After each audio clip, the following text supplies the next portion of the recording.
అంటే అప్పుడెప్పుడో బాలకృష్ణ గారు ఒక మాట అన్నారు, ఆడవాళ్ళు కనిపిస్తే ముద్దైనా పెట్టాలి, తల్లిని అన్నా చేయాలని. నేను ఇంకా చాలా పాలిష్డ్గా చెప్తున్నాను ఆ మాటని.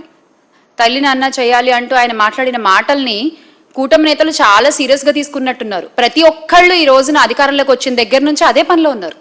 ఎస్, అందుకు ప్రూఫ్ ఇగో ఇంకొకటి. టీడీపీ ఎమ్మెల్యేల లీలలు, ముద్దుల ముచ్చట, అర్ధరాత్రి వీడియో కాల్స్, మాట వినకపోతే బెదిరింపులు బదిలీలు. ఇలా ఉంది ఈ రోజున రాష్ట్రంలో పరిస్థితి.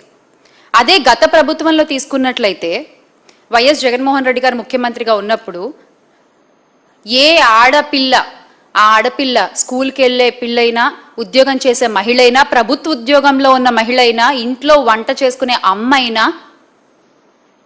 అవ్వైనా సరే ఎవరైనా తన ఫోన్లో ఒక యాప్ ఉంటే, ఒక దిశ యాప్ ఉంటే, ఆ ఫోన్ ఇలా షేక్ చేసినా సరే ఆ కంప్లైంట్ లొకేషన్ అన్నీ వెళ్ళిపోయి ఇమ్మీడియట్గా పోలీసులు వచ్చి యాక్షన్స్ తీసుకునే పరిస్థితి మనం చూసాం. కానీ ఈ రోజున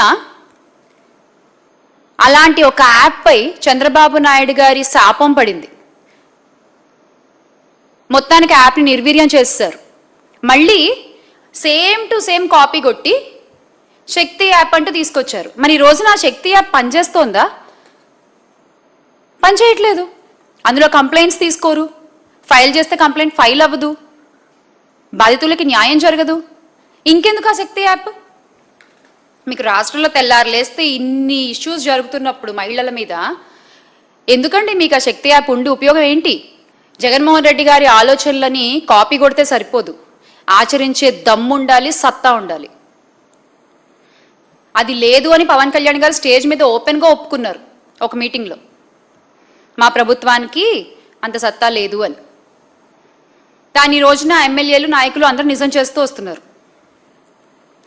అలాగే డేట్స్తో సహా మాట్లాడుతున్నా నేను. ఈ గత సంవత్సర కాలంలో 22/7/2025 దళిత మహిళ విఓఏపై టీడీపీ నేత లైంగిక వేధింపులు ఎన్టీఆర్ జిల్లా ఇబ్రహీంపట్నం మండలంలో చిలుకూరు గ్రామానికి చెందిన ఆ టీడీపీ గ్రామ కమిటీ అధ్యక్షుడు కాటేపల్లి సుబ్బారావు ఏడాదిగా లైంగిక వేధింపులు చేస్తే భరించలేక ఆ బాధితురాలు నిద్రమాత్రలు మింగితే ఆ తర్వాత ఏడాది తర్వాత ఆ ఇష్యూ బయటకు వచ్చింది.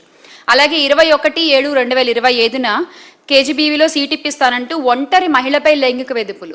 పాపం భర్త చనిపోయి 2 పిల్లలతో ఆ తల్లి కూలి పనులు చేసుకుంటూ ఆ పెద్ద పిల్లని చదివించుకోవడం కోసం ఆ కేజీబీవీలో సీటు కోసం